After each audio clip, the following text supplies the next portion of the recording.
श्री सीता रामचंद्राभ्याम नमः। स्वागत है आप सभी का हिंदू ग्रंथावली ऑडियो बुक चैनल में। 47वां सर्ग। दिति का अपने पुत्रों को मरुद्गन बनाकर देवलोक में रखने के लिए इंद्र से अनुरोध।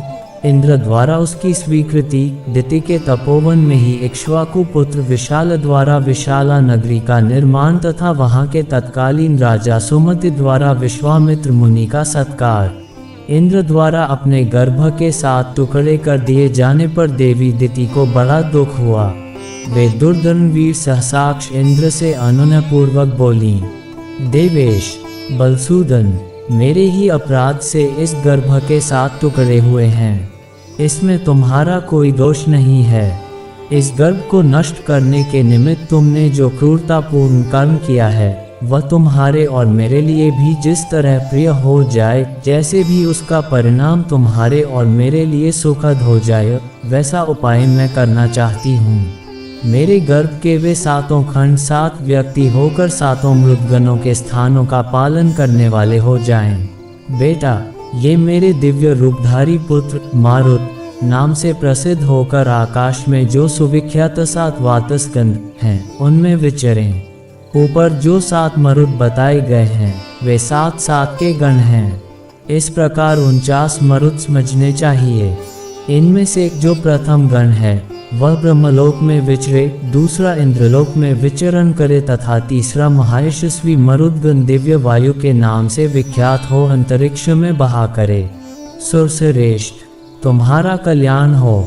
मेरे शेष 4 पुत्रों के गण तुम्हारी आज्ञा से समयानुसार संपूर्ण दिशाओं में संचार करेंगे। तुम्हारे ही रखे हुए नाम से तुमने जो मारुद कहकर उन्हें रोने से मना किया था, उसी मारुद इस वाक्य से वे सब के सब मारुत कहलाएंगे। मारुत नाम से ही उनकी प्रसिद्धि होगी।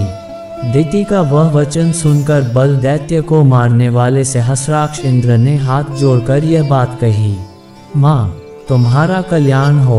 तुमने जैसा कहा है वह सब वैसा ही होगा, इसमें संशय नहीं है। तुम्हारे ये पुत्र देवरूप होकर विचरेंगे। श्री राम। उस तपोवन में ऐसा निश्चय करके वे दोनों माता पुत्र दिति और इंद्र कृतकृत्य हो स्वर्गलोक को चले गए, ऐसा हमने सुन रखा है। काकुत्स्थ, यही वह देश है जहाँ पूर्व काल में रहकर देवराज इंद्र ने तपस्वित दिति की परिचर्या की थी। पुरुष सिंह। पूर्व काल में महाराज इक्ष्वाकु के एक परम धर्मात्मा पुत्र थे जो विशाल नाम से प्रसिद्ध हुए। उनका जन्म लंबुषा के गर्भ से हुआ था। उन्होंने इस स्थान पर विशाला नाम की पुरी बसाई थी। श्री राम। विशाल के पुत्र का नाम था हेमचंद्र, जो बड़े बलवान थे। हेमचंद्र के पुत्र सुचंद्र नाम से विख्यात हुए। श्री रामचंद्र।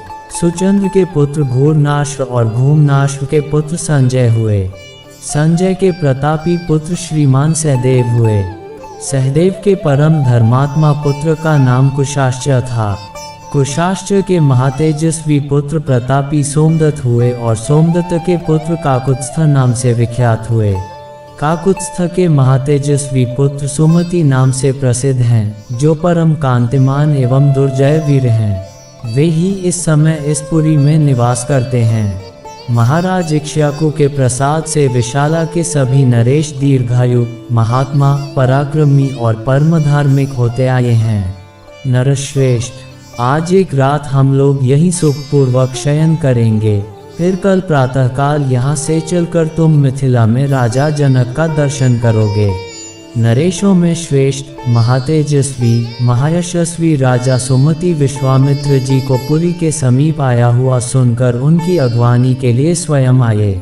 अपने पुरोहित और बंधु बांधवों के साथ राजा ने विश्वामित्र जी की उत्तम पूजा करके हाथ जोड़ उनका कुशल समाचार पूछा और उनसे इस प्रकार कहा, मुने, मैं धन्य हूँ।